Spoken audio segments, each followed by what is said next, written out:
Baik, sebelumnya Assalamualaikum warahmatullahi wabarakatuh. Perkenalkan, di sini saya Divintas Keiwandari sebagai mahasiswa Teknik Lingkungan dari Universitas Jember yang sedang melaksanakan KKN di Desa Panggung Sari yang dengan mengambil tematik yaitu pencegahan stunting AKI dan AKB. Baik, langsung saja di sini saya akan memaparkan materi yang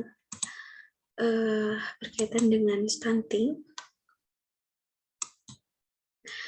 Baik, di sini langsung saja akan saya jelaskan apa sih yang dimaksud dengan stunting.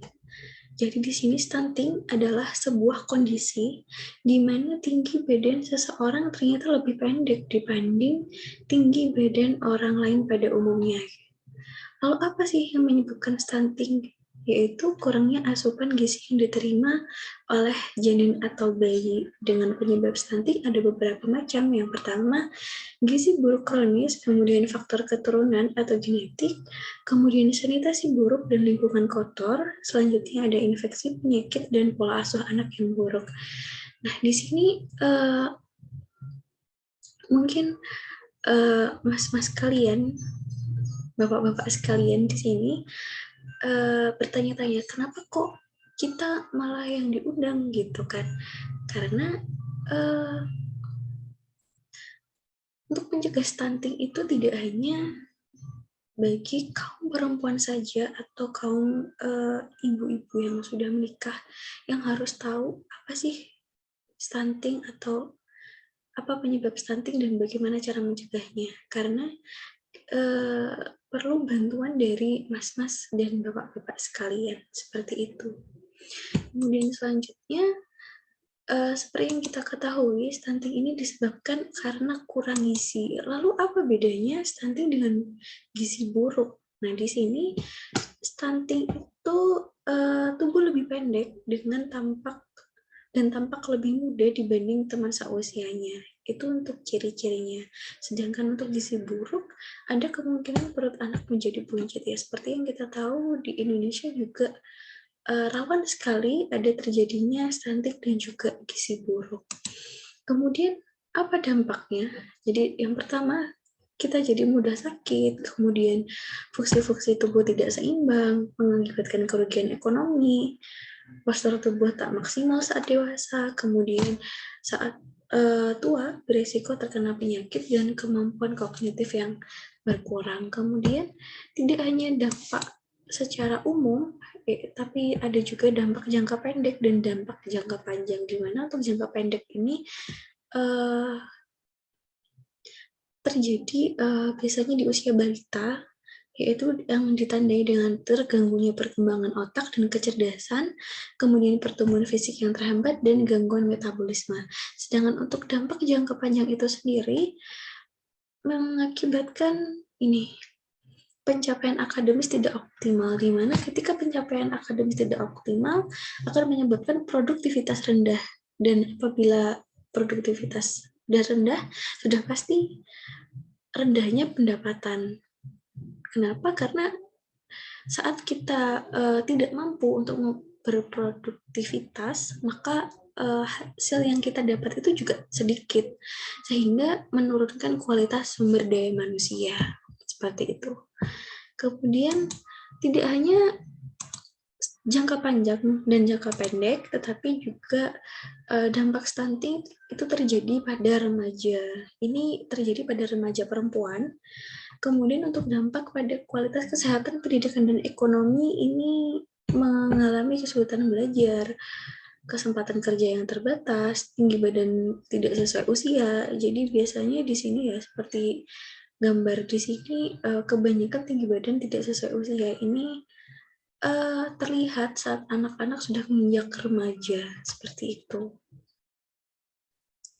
Kemudian untuk sesuai dengan Permenkes nomor 3 tahun 2014, yaitu terdapat 5 pilar STBM atau sanitasi total berbasis masyarakat yang meliputi stop buang air besar sembarangan, cuci tangan pakai sabun, pengelolaan air minum makanan rumah tangga, dan pengamanan sampah rumah tangga dan pengamanan limbah cair rumah tangga.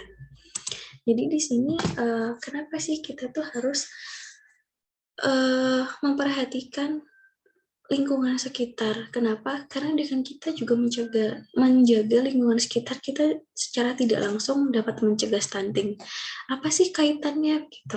Di sini kaitannya sanitasi yang buruk ini akan menyebabkan sulitnya akses air bersih. Nah, di sini bisa diambil contoh ketika kita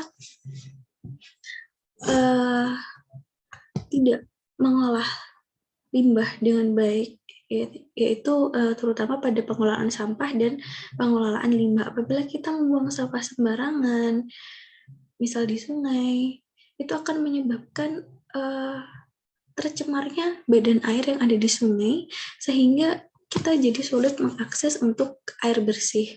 Bisa jadi tidak secara langsung tidak digunakan sebagai air minum, tapi seperti air mandi dan sebagainya. Itu bisa menyebabkan penyakit. Nah, apabila kita sudah terjangkit dengan penyakit, maka tubuh akan kehilangan cairan dan mikronutrien, sehingga kehilangan cairan dan nutrien ini mengakibatkan pertumbuhan terhambat dan berpotensi stunting. Seperti itu. Nah, di sini untuk 5 pilar sanitasi total berbasis lingkungan untuk mencegah stunting, yang pertama ada cuci tangan pakai sabun. Seperti yang sudah didemokan akhir-akhir ini, kita diwajibkan untuk cuci tangan sebelum dan setelah melakukan sesuatu, apalagi di tempat umum seperti itu. Kemudian tidak buang air besar sembarangan. Nah, kira-kira di sekitar lingkungan kita ini, adakah yang masih membuang atau buang hajat di sungai misalnya, seperti itu. Jadi di sini kita juga harus memperhatikan ketika kita menemukan seseorang yang masih buang hajat sembarangan, bisa dipastikan tidak adanya sanitasi yang baik di rumah, seperti itu. Kemudian pengelolaan minum dan makanan rumah tangga. Maksudnya apa? Di sini dijelaskan untuk pengelolaan minum dan makanan ini terkait dengan asupan gizi yang kita makan atau kita konsumsi sehari-hari. Kemudian untuk pengelolaan sampah rumah tangga, kenapa ini termasuk ke dalam pencegahan stunting gitu, karena seperti yang saya jelaskan sebelumnya, apabila kita tidak mengelola sampah dengan baik maka akan menyebabkan pencemaran. Lalu bagaimana cara mencegahnya dan cara penanggulangannya? Jadi apabila kita sudah memproduksi sampah, terutama sampah plastik, mungkin kita di sini tidak bisa langsung membuang, kita bisa memanfaatkannya atau dijual ke pihak ketiga agar dapat digunakan kembali. Kemudian untuk pengelolaan limbah cair. Kenapa limbah cair juga termasuk? Karena ketika kita membuang limbah cair ke badan air, misal ke sungai, atau dibiarkan begitu saja di tanah, itu akan menyebabkan pencemaran dan mengurangi unsur hara yang ada dalam tanah, sehingga kita tidak dapat memperoleh air yang bersih seperti itu, dan itu akan memicu terjadinya stunting.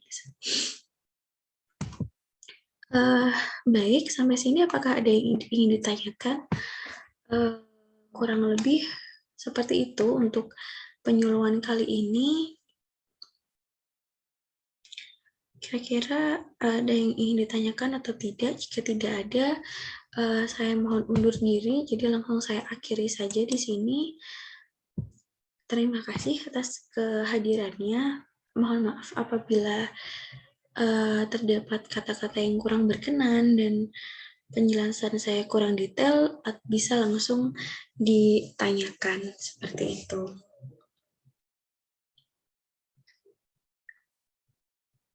Sebentar, saya mohon izin untuk dokumentasi terlebih dahulu.